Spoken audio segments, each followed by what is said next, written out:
Hello, everyone. Welcome to Winning Wednesdays with Pear VC. So excited to have you all here today. At Pear, we've been fueling the next generation of tech startups for over 10 years. Working closely with founders since the beginning of their journeys, we've seen again and again that a good product isn't enough to build a meaningful business. You must also have a winning strategy and go-to-market. We believe that leveraging community, learning from one another, is key to establishing the right winning mindset, frameworks, and strategies. And that's why we've started this webinar series, Winning Wednesdays with Pear VC, a 45-minute webinar series on go-to-market topics with actionable insights for founders and teams building from 0 to 1. Our webinars are broken up into 2 parts. Part 1 is a 20 to 25-minute presentation from a guest with go-to-market expertise, and Part 2 will be a lively Q&A. We're your hosts, Pear Go-to-Market team, Beppe and Anna. Today, we're thrilled to have Samantha McKenna with us.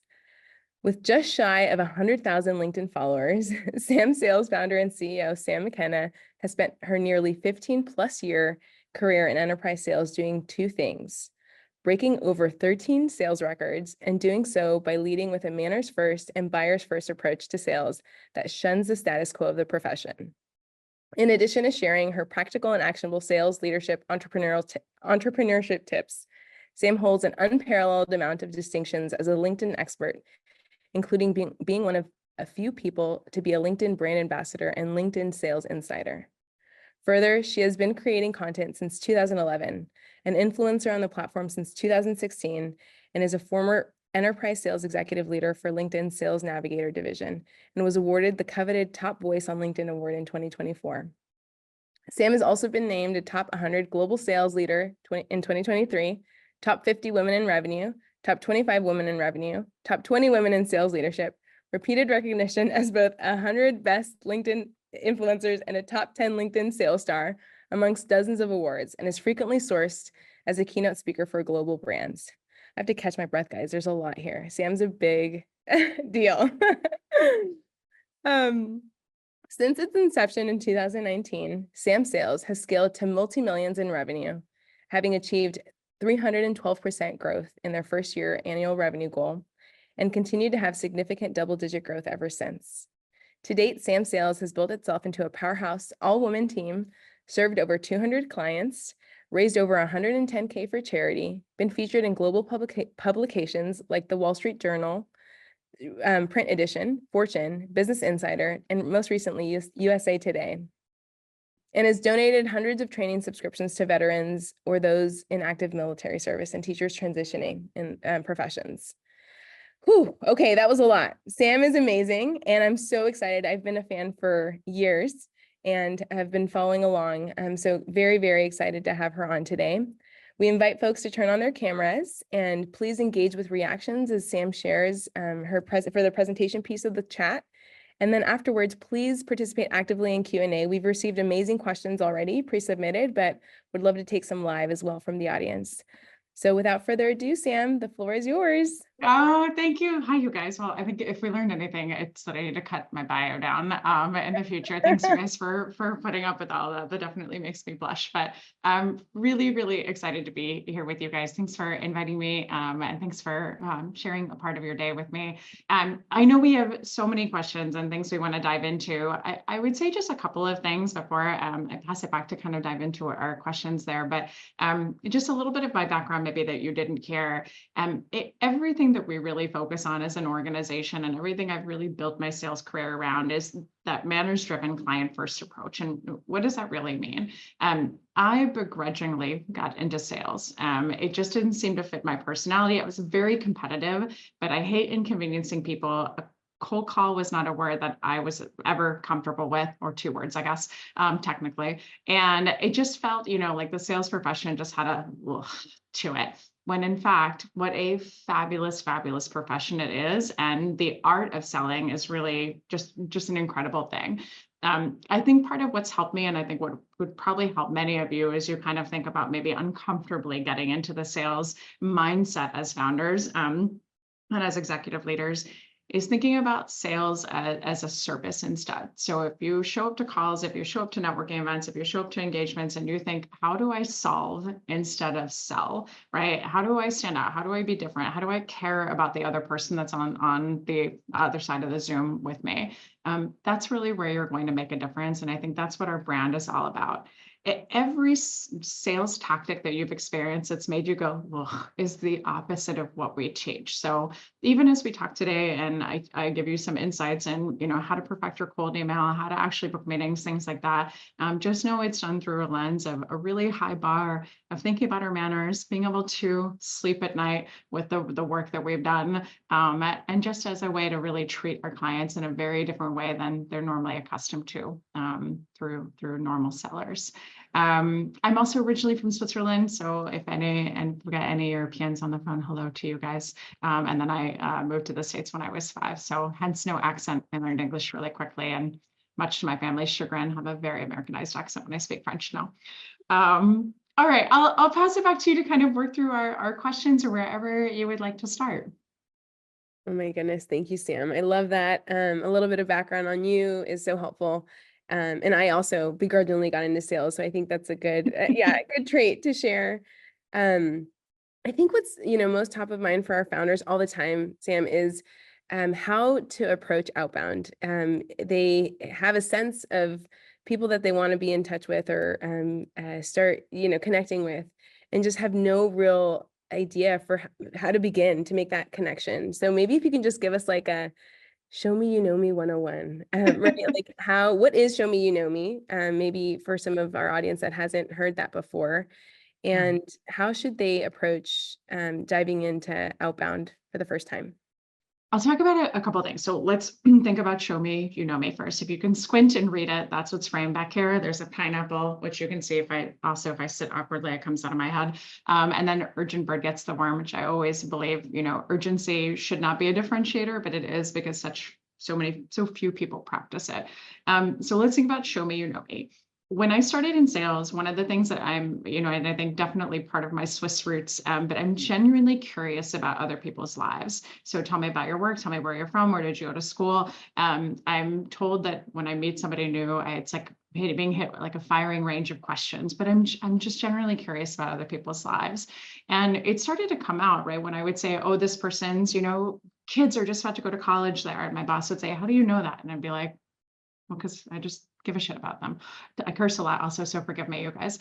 But it's just caring about people. And it's thinking about how can you show them that you know them? How can you show them that there's some commonality you can talk about, that you've done your homework, that you've done your research, et cetera, where show me you know me was born from. I think so few of us really think about the other person that we're talking to as a human being. We often look at them as just a buyer or just somebody with wallet share, when in fact, they're just like us, right? So how do we, one, earn the right to a meeting by showing them that we're different, showing them that we know them, showing them that we've done our homework? And then how do we use that principle to bleed through every part of our sales cycle from day 0 to, decade 2 that we're working with them? When I think about this for email specifically, it starts very first touch, right? And let's talk about what outbound is a little bit first. So if you don't know, we have outbound and inbound, right? So inbound is somebody says, hello, we would like to buy your services, which is lovely when that happens. Then there's the outbound says, hello, we would like you to buy our services. And the person says, who are you again? And you're like, okay, great. Especially as founders, especially for any early stage Series A, Series B companies, a lot of people don't know about us yet, so we've got to do some work. Outbound is hard. But when I think about outbound, I think about a couple of things. One, how do we even find who we want to reach out to first, right? How do we find those buyers and those people who might eventually inbound to us? And the first thing that I would tell you is start with what I like to call the strength of weak ties, which Anna, you might even know because I think it was born at Stanford in the 70s. So if you guys don't know about this concept, it's really fantastic. Strength of weak ties is just basically, who do you know that might know somebody else that can help you? So think about this for your existing clients. Number one, where did all of your existing clients work before? Can you ask every single one of them that's a fan of yours for introductions? Number two, where have your existing clients now transitioned jobs? So have your key buyers now left the companies that signed with you and now they've gone elsewhere? And then the other thing I would say is look at your executive team, look at your board, look at your advisors, look at those people and just say, who do you know? If you don't have, I'm going to shamelessly plug LinkedIn Sales Navigator for just a second. If you don't have a LinkedIn Sales Navigator license, go run and get it, and pull some of these searches. You can do these so easily. It will blow your mind and it'll keep you busy for a very long time. Now, we find the right person to reach out to. And by the way, there's probably 2 other dozen searches you can do with that. I will also shamelessly plug our prospecting playbook that's on our website, and it tells you every single thing to do, what to write to them, all of that stuff. But then what do we write to them? And here's what I would say. When you think about what an executive's inbox looks like, right? It's full of probably what you guys get every day, which is a hot mess. And it's things like quick question, or it says like your name plus the inequality signs in the middle and somebody else's name in the subject line. And you're like, what the hell is this? Or it says like quick 15 minutes. And you're like, no. If you have 10 emails saying quick 15 minutes and you say yes to all of them, pretty sure our businesses aren't going to succeed, right? So when we think about what the competition looks like, you want to write a subject line that shows that person you know them. And you want to write a subject line that's going to make absolutely no sense except to the person reading it. So if an email was sent to any of you guys, let's say that says Nickelodeon game show plus Lausanne, which is where I'm from in Switzerland, plus obscure company name, you'd stand out. Wouldn't make sense to you guys, but it would stand out to me. And it would say, this person has actually taken 2 seconds to look something up about me, find hopefully some common threads and connections instead of just saying, I see you're from Switzerland, want to buy our stuff, and has put together a meaningful email. If the person doesn't have anything available on their LinkedIn profile, think about what you're doing in their space that shows them you know them in the subject line, or think about what you can find on their company website. What are their principles? What are their values? What's been in the news? How can you tie, press releases that they've had to what you can solve for? I'm going to say 2 more things, then I promise I'll stop talking for just a second. Sometimes it's hard to connect the dots on how you can help an organization based on what you can find in the press. But for instance, one of our clients came to us and said, we can't find anything on this bank. And we're like, well, let's see what their press release is. Their press releases said that they want to double their revenue. It was like 2027. And I think it was like 2023 when we had this conversation. So in 3 years, 4 years, they want to double their revenue. That's all they care about. Every single decision and every dollar they're going to spend is going to help them get there. So how will you help them get there? Tie those dots together, right? Even just referencing the press release in the subject line and in the email will set you apart, because nobody does the work.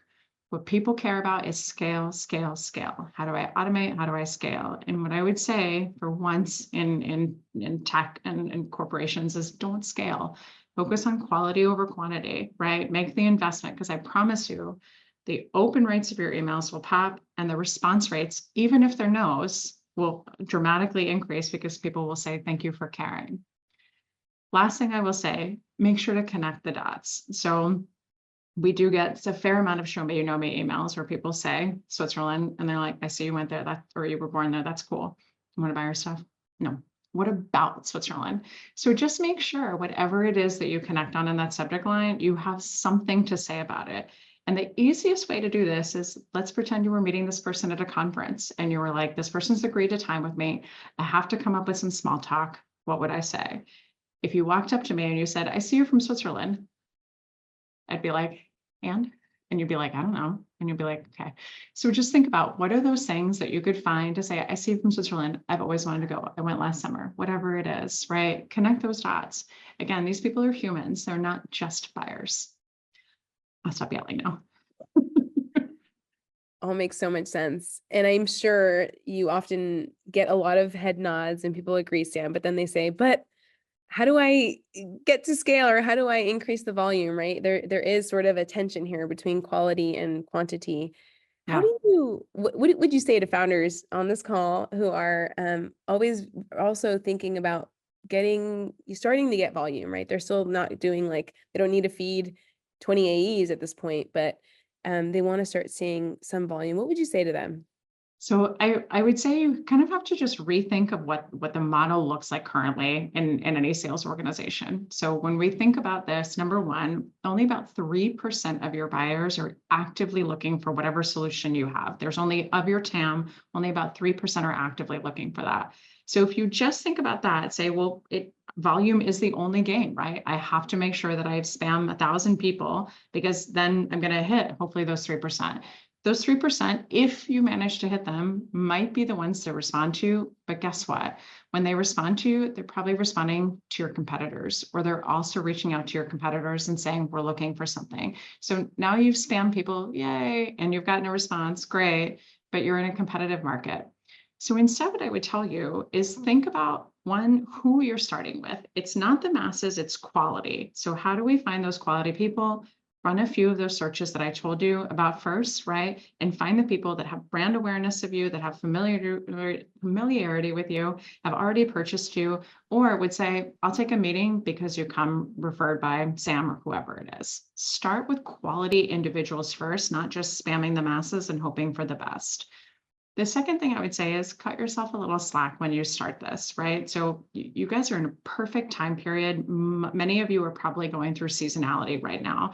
We're going into July and then August, when like, does anybody work that month anymore, even in America? But we're going into seasonality where you have time to put this effort in. And I would tell you a couple of things here.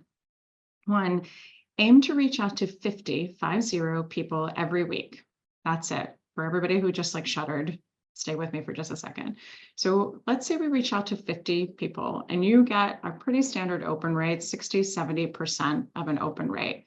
That's a huge amount of people looking at you, right? And then we get an average response rate of about 20%, but most of our clients see higher than that. So think about that. You are just focusing on that quality, you get a response. And even if some of those responses are great email, not right now, you now have an opening, right? You can connect with them on LinkedIn. You can respond. You can say, is there a better time? Can you connect me with other people? There's so much that you can do with a response, right? The other thing that I would tell you when you think about this scale and go easy on yourself is that it's going to take time. So for everybody who's like, well, it took me 30 minutes to write an email. Yes, but it won't take you 30 minutes next week. It took me 15 minutes to run a mile. Next week, it'll take me 14 minutes and 59 seconds, and so on and so forth. So cut yourself some slack as you learn to do this. Two other tips. Again, I'll stop talking. Focus on the same vertical. So if you think about this, if you can kind of search for individuals, whatever your target markets are, keep with the same vertical each week. The emails you send, the things you write, just keeping your brain on that same vertical instead of thinking, wait, am I emailing semiconductors or pharma today at this moment, right? Just by saying pharma all this week, semiconductors next week, whatever it may be, you just build efficiencies versus having to think, wait, who am I emailing again? And then the last thing I would tell you, do all of your research Monday through Wednesday. Send your emails Thursday and Friday. So write them up and then just wait to bomb everybody Thursday and Friday. Why? So on Thursday and Friday, when you send these out, you're probably going to get an open, you're going to get a read. And then more than likely what's going to happen is a Zoom is going to start, the person's going to get distracted and they'll have completely forgotten about you. Yay. What you want to do though is on Saturday or Sunday is when you send your follow-up email. So the second email goes out Saturday or Sunday. You guys can probably all attest to this, but the majority of executives, Harvard Business Review just said that we work almost 7 hours every weekend. Yay, lots of yays today. But what you're doing, right, when you reach out to these individuals is you send your great email Thursday, Friday. Your second email will go out less than 48 hours after your second. Data shows, right, that if you do that, you've got infinitely higher odds of an open and a response. Then you're selecting great timing on that Thursday or that Saturday or Sunday when they're less distracted with work, right? In fact, they're probably looking for a distraction because many of them are like their child's 78th hockey game of the weekend and they're looking for anything else to do. No, just me. And then what you've got, right, is you get people who respond. You've already written a great show me, you know me subject line. You do not need to do that every time. In fact, just keep it running until your 19th email when you finally break them and they respond to you. But then you think about this, right? Like it's all strategic timing. You're going after the right people, that kind of strength of weak ties that we talked about. Then you're taking the time to get to know them. You're only sending, let's say, 50 emails, and then you're nailing the timing. Thursday or Friday, much better time to send an initial email. Follow up, much better time to do that on the weekend. For the love of God, avoid Monday at 8 a.m. I don't know why people send emails then. Love it. Audience, we're going to transition over to your questions soon. I have a few more, Sam, from these pre-submitted questions, a few tactical ones. one, how long or short should these emails be? It would be really interesting to get your thoughts there. And then also if you're using any tooling, like what is this all manual by intentionally here, or are you using tooling and how are you using it? Yeah, long or short has been such a big debate. And I think there's all sorts of data, conversations out there happening on like, your subject line can only be 3 words. Your email has to be written like an F. What? And I think, again, at the end of the day, we're selling to human beings. Like, don't forget that everybody's a little bit different. So what I would tell you is your email needs to be succinct. I would say try to aim for, let's say, 2 thumb swipes on a mobile device, right? If that kind of gives you a sense of length. We don't want to fill it with bullet points, links, bolds, italics. We don't want to do any of that stuff. You want to make this first email at least look as handwritten as possible, right? And you might have a link in there. You might want to say, like, I referenced something very specific to what you're talking about in a recent post. I wanted to send it to you. If there's relevance tied to it, go for it. But I would also say, as much as you can, try to not include anything like that for fear of it going to spam. The other thing that I would say in this email is think about a couple of core components. So when you send a prospecting email, read what you have recently written. And odds are it probably reads like a marketing email instead of a sales email. What do I mean by that? When you write an email to somebody and you say, this is what we do. I might say, hey, we help executives build brands on LinkedIn. Do you want to buy us? Not really. Oh, okay. Or we already have somebody for that. We can train your teams on Navigator. We can train your team on sales. We already have that. So what I really have to think about is what is a challenge that individual has, whoever I'm reaching out to. Maybe I'm reaching out to a CEO and I say something along the lines of, one of the things you're probably challenged with is that nobody knows about you. We can help solve that by building brands for you on LinkedIn. Well, my PR team can do that. I don't need you for that. I can do that myself. I've got a marketing team. What I then have to think about is what is the hidden or forthcoming objection. Because that person isn't going to hit reply and say, I have a marketer for that. They're going to say, I have a marketer for that in their head, and they're going to delete my email. So the next thing to think about is what is the most common objection that you get to your value proposition, the challenge you solve, and get around it then. You may have a marketing person in-house or a PR team that says they can do this. Here is how we're different. Oh, right. Here's how we're different. We write for LinkedIn themselves. The executive team at LinkedIn, we write for them. So don't you want to hire the best of the best? I'd say it a little bit more tactfully and beautifully than that. But think of that, like what makes you truly stand out that's different? You guys all started companies for a reason. There was a gap in the marketplace. You had an expertise. What is your core expertise? What are you so good at? And then the last thing I would say is the close. Also, just make sure that the close is as unsalesy as it gets. So if you say, do you have 15 or 20 minutes at 2 o'clock on Monday? Oh my God, for the love of God. Don't say that, right? And what if the person says, not then? And then you're like, oh, well, here's another set of times. Or worse, you say, feel free to schedule time with me on my calendar and here's my link. Oh, right? And I think the equivalent of that, right, is like, let's say you walk up to somebody at a bar and you're like, you're super cute. You want to have a drink sometime? And they're like, totally. And you're like, here's my calendar to schedule that time, that date with me. They'd be like, what the hell? And you'd be like, I know. Why would we do that with our buyers? It's just the weirdest thing. So close it out in a non-salesy way. Would love to find, if you've got some time over the next week or two, let me know what times work best for you and I'll schedule us accordingly. Odds are pretty slim that they're going to come back and there's not something that you can move around internally or on your calendar to accommodate theirs. And forgive me, what was the second question? Length. I talked about this for so long that now I forgot about our second one. It was on tooling. It just, if you are Yes. using any automation and how you're using it. Yes. So we use Apollo on our side. If you guys don't know about them, a ton of their tools and data are totally free. So feel free to check them out. They just have great extensions. We're a partner. In fact, if you want a little bit more of this, if you Google Show Me You Know Me, Apollo, or Sam McKenna, any one of those words, there's a free masterclass that I did with them that's 37 minutes. In chunks, and I think it's been watched like 7,000 hours worth now. So hopefully something good in there for you. But Apollo's great. Here's what I would just tell you. Email 2 through infinity should be pre-written, done, canned, ready to go for the space and the buyer persona you're reaching out to. Email 1 is the only one that's manual. That's where you're taking the time to write the subject line, connect the dots, right, and get to the heart of the value proposition for that buyer persona. Everything else, set and forget, and don't think about again until they respond or tell you never to contact them again, which happens sometimes. Love that. Sam, give us a little bit of color on those follow-up emails. What are you saying? Are you like, hey, pinging this to the top of your inbox, or what? Yeah, I know exactly. I wanted to get that face from you. So what are you saying, in those follow-ups? We have a swear jar at Sam Sales for just following up. So never say that. It's so selfish when you say that. Couple of quick things.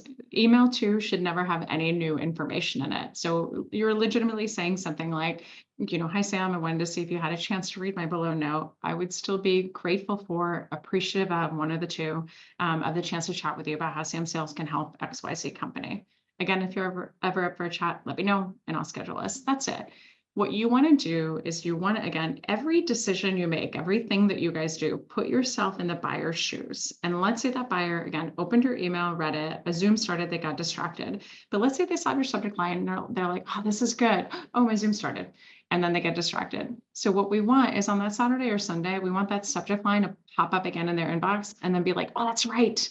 And then what we don't want, we want minimal time for them to go and have to read anything before they hit reply and say, I'd be happy to meet. So super short, super succinct, just, hi, did you read my note? And a non-salesy way. Email 3 will go out Wednesday of the following week. It has an additional value proposition. So perhaps it is focusing a little bit of a deeper dive on the one thing you talked about. Perhaps it's saying, on top of sales training, if you thought about XYZ, this is something else, right, where we accelerate and how we can help you solve this challenge. It's purely educational. What I would tell you on that touch is don't ask for time. They already know what you want. You don't need to keep saying, do you have time? Do you have time? Do you have time? Ask email 1, ask email 2, and then zip it until you kind of get to the end of that sequence. The last tip I would give you here is the LinkedIn touch, and that's what comes next for me. Lots of people talk about doing a profile view on day 1, doing a cold call. By the way, I've never done a cold call in my life. I'd sooner die. But doing all that stuff on day 1, right? And like badgering them, connection request, email, cold call, day 1. Are you out of your mind? I would sooner die. But touch 4 will be that LinkedIn touch. And I would tell you, bring that either Thursday, Friday, Saturday, whatever you'd like after that Wednesday. And here's what you say in the connection request. Hi, Sam. My name might look familiar as I've sent you a few emails. I would be, again, grateful for, appreciative of the chance to chat with you about how Sam Sales can help your organization. Please let me know if you're ever up for a chat. That's it. You're not asking directly for time. You're just saying, if you're up for it, let me know. When that person accepts, they're either going to be like, I can't wait to meet, which rarely happens, or they're going to say, thanks, period. What do I do with that? Or they're going to say nothing and just accept. So what I would encourage you to do with that is when they do that, respond again. Your message is going to be at the bottom of their screen, flashing blue, right? They're going to hear the Jaws music and panic about the pitch slap that's coming or how you're going to aggressively ask them for time.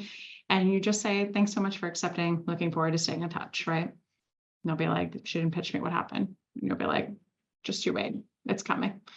But this is an open door to start a relationship, to nurture, to educate them. The other just quick thing I would tell you, in those connection requests, think about your like top tier, most drool worthy, must get a meeting with you. I'd be so excited I'd lose sleep the night before people. With those people that you send those connection requests to, try to change a word, like come up with a key word that you use that maybe you don't use that frequently. So let's say in my connection request, I would say, let me know if you're up for a chat. Instead, with my super top tier people, maybe I'll say something like, if you're ever up for a conversation. So I might say that word instead. What I'm then going to do is on Saturday, Sunday, late night when I have Bravo on, Owning Manhattan, Netflix, anybody? When I have that on, I'm going to go and I'm going to search for the word conversation in my LinkedIn inbox. And I'm going to do something that we call bubble hunting. So when I search for the word conversation, it's going to automatically sort, because the LinkedIn inbox is the most horrific thing on the planet. And it's going to automatically sort anybody that I've sent the word conversation to, which 90% of them will be those top tier drool worthy people. And I'm going to look for green bubbles, bright green bubbles next to their name. If those are lit, that means that they're on LinkedIn and they're on their desktop. And that's when I'm going to hit them with a note. So I'm going to say, listen to your podcast, just saw this, read this article. I sent you a few notes again, but was just thinking about how we can help your organization. And this article ties to it. I'm going to send something that educates them. I'm not asking for anything. I'm just sparking a conversation. You'll be amazed again by doing it nights or weekends, how frequently people will write back. This is literally how we got a deal with LinkedIn. Just don't tell them. Was, with a total stranger that we didn't know there, was just by basically complimenting them and saying, this sounds like a lot like our Show Me You Know Me. And the head of marketing wrote back and said, what's Show Me You Know Me? And I'm like, oh, thanks for asking. And now we have a great deal with them. So just small, tactical, tangible, strategic things that you can do to just be smart instead of spam. Yeah, I love that. And human too, right, Sam? Not canned. And it's one of the things Or I love about salesy. your approach. Yeah, or sleazy. Yeah. Okay, audience, we invite you now to jump in with questions. This is an incredible opportunity to learn from the master. So please, if you have a question, you can raise your hand, you can unmute or pop it into the chat as well. While we're waiting, I want you guys to be thinking about those questions and please, we already have hands raised. I'm going to ask Sam, how do you deal with the pain or of rejection, right? Or just, it can feel really hard for people to say no, no, no, again and again. And I think, again, many of our founders, they're new to sales and they are unaccustomed to the fact that even if you're doing really well, you're mostly getting no's, right? Like the reality of sales is that. And so just curious how you navigate that. And then we have several hands up, so we'll hear from the audience, but how do you deal with Yeah. rejection? I think, welcome to sales. I think that was probably the hardest when I transitioned from, I was a sales leader at LinkedIn to starting Sam Sales, because I was selling at the time myself. So my consulting, my ideas, my, everything. And so when people said no to me, it wasn't to my product, it was, we don't want you. And you're like, okay, it's just terrible, right? But I think what you have to think about is you're not a right fit for everybody, and you're not a right fit for everybody at this very minute. And that's totally okay, right? So just pick yourself back up, have your hype music or whatever will help keep you resilient, take a shot of bourbon or tequila, whatever you need to, and then just keep moving on. But that's it, right? Like you've got to figure out, like, just because one person or 78 people told you no, somebody at some point, hopefully will tell you yes.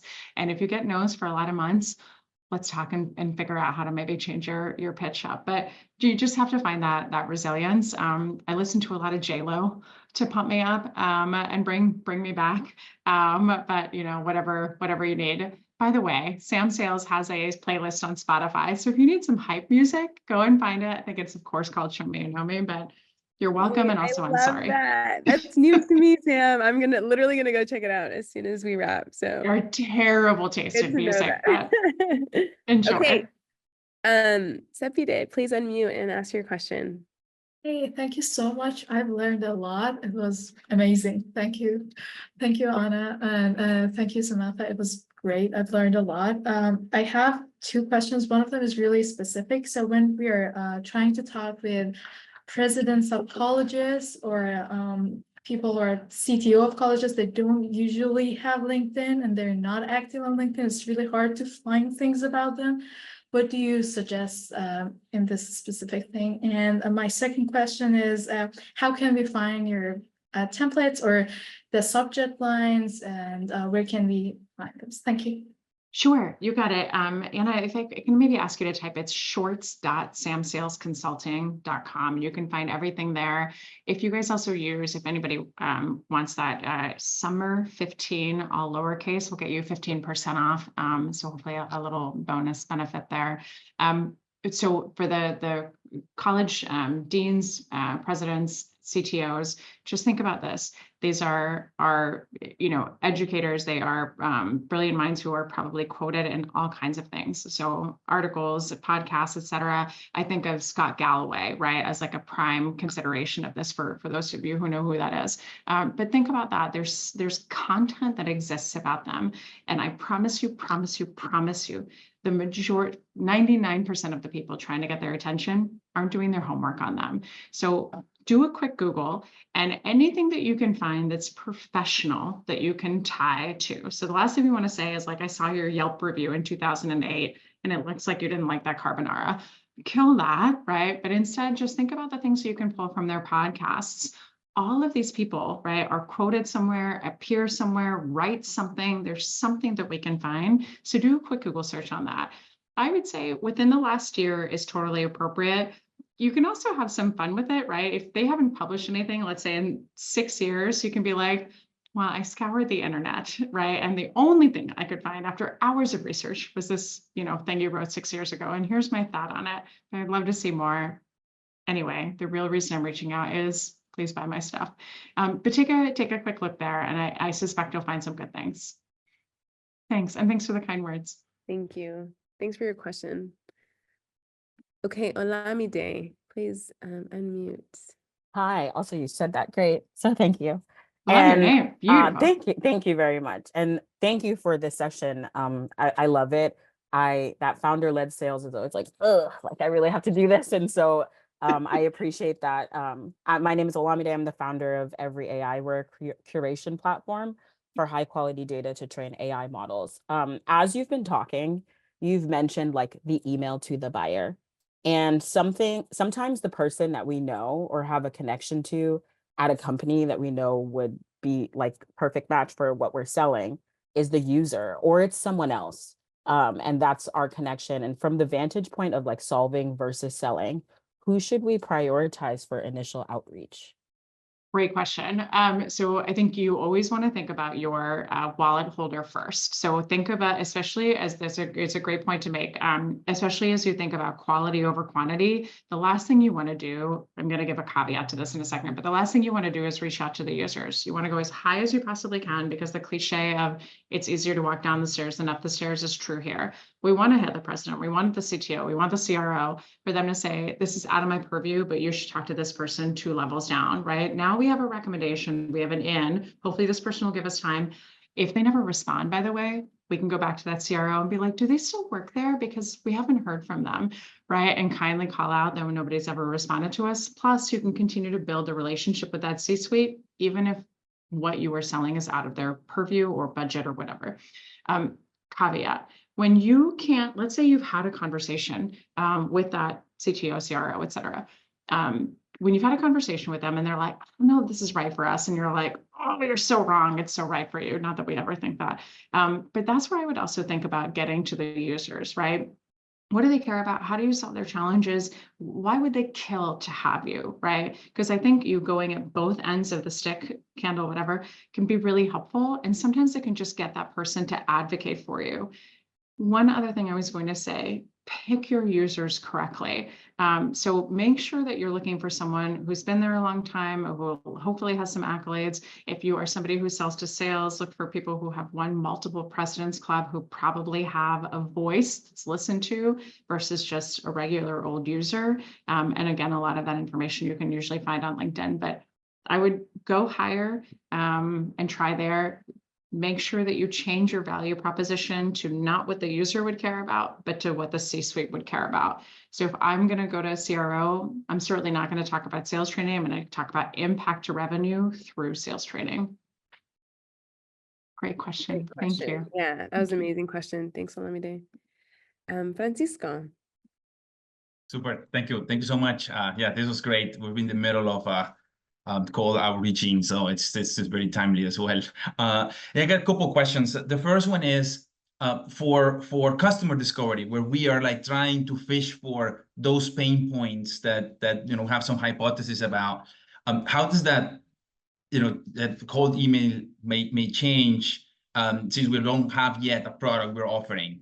And the second point is, I'm thinking about the automation aspect. Like when we're reaching out and want to be like super personalized on, let's say, the subject line, like how do we reconcile those two of like we do one for one persona, but then to personalize it. Yeah, I'm a little confused about how to do that. Yeah, you got it. Can I go back to your first question? Do you have a product now? Do you already have something in place that you're selling? No, we are in customer discovery. So we have some hypotheses, we have some mock-ups, but not yet a product to sell.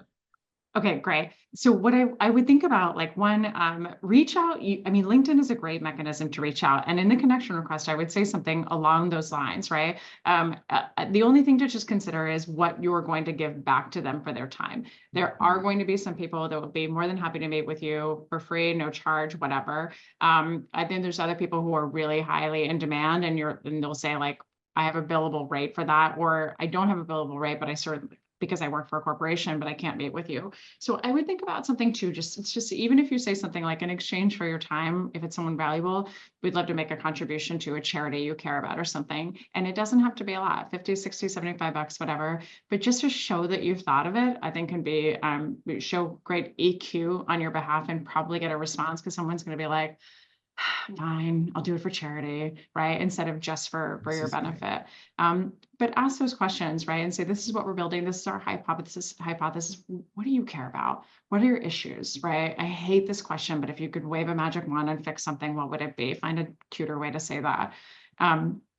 Automation. So what I want to think about, right, where we hear the bark about scale, like how do we scale? How do we use automation? This seems so time intensive. The only time intensity this is going to take is that first email. So on our website, on that same link is a sequence playbook, and it's, I don't know, 50 pages or something of how to write all of those sequences, what you should say, what the structure, the timing, all that crap. Take a look at that, because what I think is if you manage to write those, right, they're specific to the buyer persona. They continue to say, like, these are the hypotheses we're seeing. This is the issue we're seeing. Does this resonate with you? Would this be a challenge you're looking to solve, right? That's what the drip campaign will look like that comes from you. But email 1 and 2 are already pre-written, right? Specifically what you want to say in that very first email, plus the second email that has nothing new. And then 3, 4, and 5, right? And to the 10th touch will be educational. So continuing to educate them, why time with you would be valuable, et cetera. And for those of you who have products to sell, this is where education comes into play to say, you're educating the person on the challenge that you can solve and perhaps why they should choose you instead. So this is where data points, invites to webinars, links, case studies, things like that can come into play. Of course, no attachments, but I think everybody probably knows that. Is that helpful enough, Francisco? Yes, of course. Thank you so much. This is great. Thanks for asking. Okay, I'm gonna get to you, Ed. I know you have your hand up, but I want to also get to the chat. We have a question, Nadia, help me if I misinterpret this, but about selling into technical buyers, Sam. And I know kind of earlier there was a question about people who aren't on LinkedIn and how to get to folks that are just, yeah, I don't know, different sorts of personas that don't usually, aren't usually active on channels like LinkedIn, like engineering managers, CTOs, kind of more technical folks. Any advice that you have there? Nadia, what's your issue? Is it finding that information on them, or is it something different? It's a little bit different. It's less about like finding those people and more that like they have been sort of receptive to our product. We're also very early stage, but then they might share, our blog with like our rank and file engineer on their team, who typically their reaction is like pretty skeptical. And so I'm curious like how to kind of balance like sort of communicating to the top and kind of like getting the buy-in of like the buyer, which is probably like a technical leader. But then, them passing kind of like a little bit of information that someone on their team may or may not like pay close attention to, and then kind of getting a more skeptical reaction. Because I think developers, they tend to be a little bit skeptical, which totally makes sense, but we don't know how to navigate that yet. I think one of the fabulous things is if you are selling to the skeptic and you manage to get the skeptic on the phone, you've hit a home run, right? Because that's all we ever want. Like we can talk to the people who are like, oh, and you're like, yeah. Get us your skeptic on the phone, because that's the person that's skeptical in the background that we usually don't get access to. So the faster that you can get them, the better. I would say like address that skepticism head on, right? So when you do the outreach, say some of the pushback or the feedback we always get is XYZ. If that person can say, that's exactly what I'm thinking, and then you could say, here's how we're different, here's how we overcome that, here's an example of something that we've done that's different, or that proves that you should be skeptical about us. Just be as transparent as possible.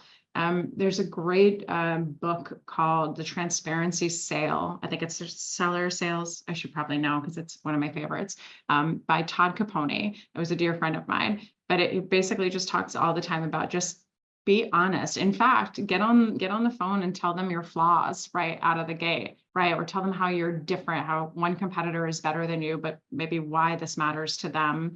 Why working with you would be beneficial. I'm going to say just one more thing. If you look, I a couple weeks ago on LinkedIn, I posted about a woman she's the SVP of sales at a company called Ship Bob in Chicago. And she was like, I'm looking for a solution that does XYZ. What did every single person do, right? Flooded her comments super lazily. And they were like, oh, we do that. You want to reach out to us, whatever. The person that won the meeting and who I posted about in this post with both of their permissions is the guy who said, I made you a 2-minute video, tell you exactly what's different about us instead of you having to commit to a call. And I'm also going to tell you, we kind of suck in a few areas, but this is how it's going to be a payoff for you. Super honest, super transparent, got right to the skepticism that she had about vendors like that and won the meeting. And I think, I don't know, she had something like 80 different connection requests that same day. And she was like, ugh. And also most of them were empty connection requests, right? They were just people waiting for her to accept so they could pitch stop her. So address it head on, be honest, get to that skepticism. And I bet that'll be something that'll help win them over. Thanks for asking. Good luck. Technical buyers are fun. Okay, Ed. Thank you for your patience here. Please ask your question. Hi, I'm still here. Thank you for everything you guys did today. It's really nice to hear good advice. Oh. We're all in software companies pitching to venture capitalists. Do you have anything specific about that? Tell me, what are you pitching to VCs for funding, or are you pitching to VCs for something Funding. else? For funding. Funding. We all pitch to VCs for funding all the time. Yeah, I think number one, talk about show me, you know me. So one of the companies I was mentioning before our call that we support, that's a client of ours, is Mantis. Mantis VC, which is based out in LA. They're owned by the Chainsmokers. That's probably what you guys are more familiar with. But the amount of inbound requests that they get, and they're like, oh my gosh, your money would be perfect for us, I'm sure. And it has absolutely nothing to do with the areas that they focus on. So just make sure, one, show that fund that you know them, right? What is it that they focus on? Have they talked in the press about what they're looking to do? If they're looking to expand or diversify, make sure there's that. The second thing that I would do is just make sure you have something in there that specifically earns their time. If you're one of 100 people reaching out for money this week, right? If they gave you time, right, would it really be worth it to them? What's specific different about you? And I think much like I said to Nadia, address the skepticism, right? You've probably been pitched by XYZ vendors that do AI, because who doesn't today? But here's how we're different. Here's how we've thought through this. Here are the 6 objections that we hear and how we've thought through all those things. Don't say all 6 at once. That can be all your emails so you go forward. But just make sure you're reaching out to the right target audience, which probably seems obvious, but you'd be surprised how infrequently that happens. Thanks. Great. Thanks, I Ed. see a few repeat questions that we've already addressed in the chat. But folks, if you have any other questions, please feel free. I think we might have time for a couple more. Sam, before, as people registered, we did get a few questions just about your career, and I want to include some of those questions. One was reflecting on your journey to become a top sales leader. What key factors or decisions do you credit most for your success? I think you've touched on this a little bit, but would be so good to hear, especially as somebody who began skeptic, with a little bit of skepticism around entering sales in the first place. What's made you so good? I think probably what is same thread that runs through you guys, but I'll say 2 things. One, just putting in, doing the work, doing the hard work. I think for a lot of people, when we talk to reps or we talk to sellers or entrepreneurs, they lack discipline, they lack follow through, they lack process. A lot of entrepreneurs we talk to are realize that they weren't self-motivated, that they were motivated by pleasing somebody else. So now that they have nobody to please themselves and there's nobody to hold them accountable but themselves, they're like, well, I'd rather go, eat Cheetos and watch Bravo or do something different, right? So I think that's one thing, like put in the work, right? Identify whatever your lack of competencies are and figure out ways to address those. So if you say, I never have time to do outbound, I never have time to do sales, I bet you do. Just say no to the things, right, that get in the way of that and block it on your calendar to make sure you do those things. I will say urgency is probably part of that as well. And this morning I spoke to somebody named Jim Durham, who was the chief marketing officer of a dozen of the most profitable, largest law firms ever. And he was my very first CMO meeting. when I met with him, when I was a baby AE, he said, why don't you do this? Go and look at my LinkedIn connections and see who I know, and send them an email and say that we're friends and see if they'll give you a meeting. And I was like, what? And, Jim was like a celebrity in this space. So I went home and did something that nobody did. I, in fact, went back to the office and I basically stayed up the entire night going through all of his LinkedIn connections and sending a subject line that said, hello from a friend of Jim Durham's, and then said, hi, he's a client. Would you like to be too? Much more tactfully, do the work, grind it out, right? Like, these are your businesses, right? What an awesome opportunity. I think the other thing is a little bit of insubordination, a lot of insubordination. And I just stubbornly trusted my gut and trusted that I knew better. And so I would hit the metrics, whatever it was that I needed to do. And maybe that's to your board of advisors, maybe that is to your VC, et cetera. Sorry, Anna. But do that and then test the things that you think can be effective, right? So I always hit my metrics and I did things differently. And when people came back and said, how are you being so much more successful than everybody else? It's because I'm not listening to you.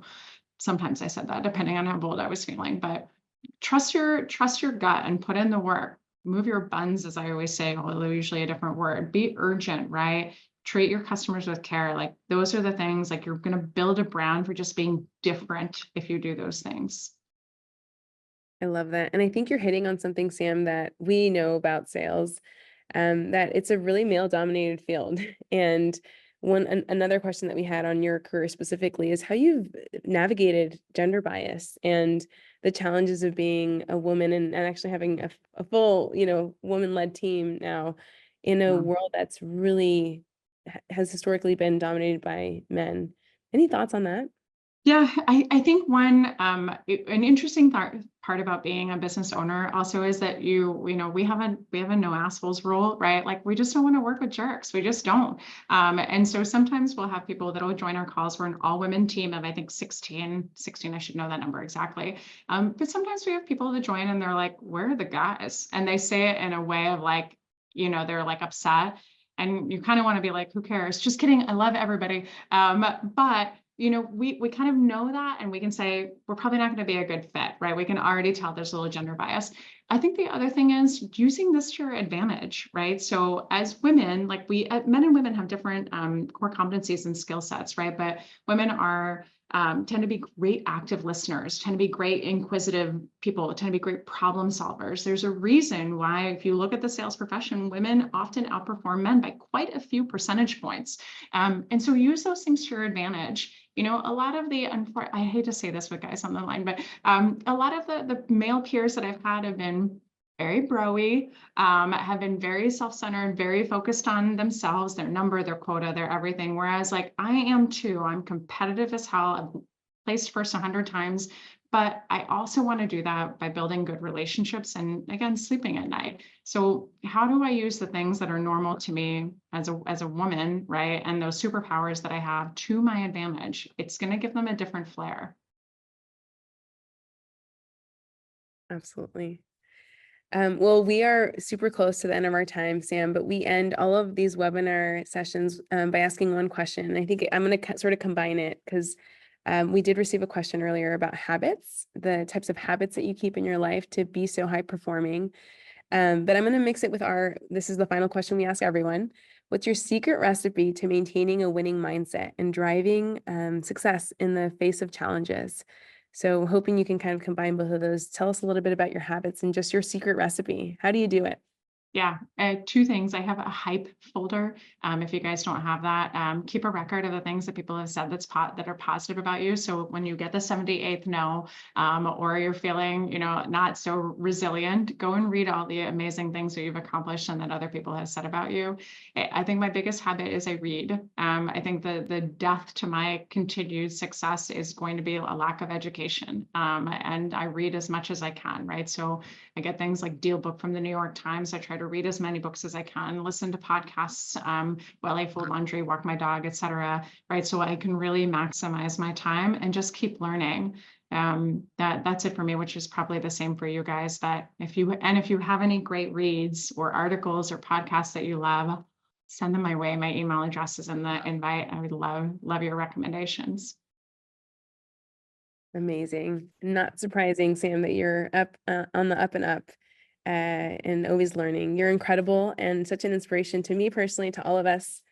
Folks, can you please help me in thanking Sam for her time today? Thanks, you guys. What an Thanks for having me. incredible session. So rich, so full of nuggets, and not surprising at all, Sam. So thank you. Thanks, you guys. Lovely to meet you. Please say hello on LinkedIn and stay in touch. And if ever I can be of help or you want to pick my brain on a quick topic, give a shout anytime. Email's probably better than LinkedIn, but thanks, you guys. Thanks for having me and have a great day. Thanks for joining, folks. Bye.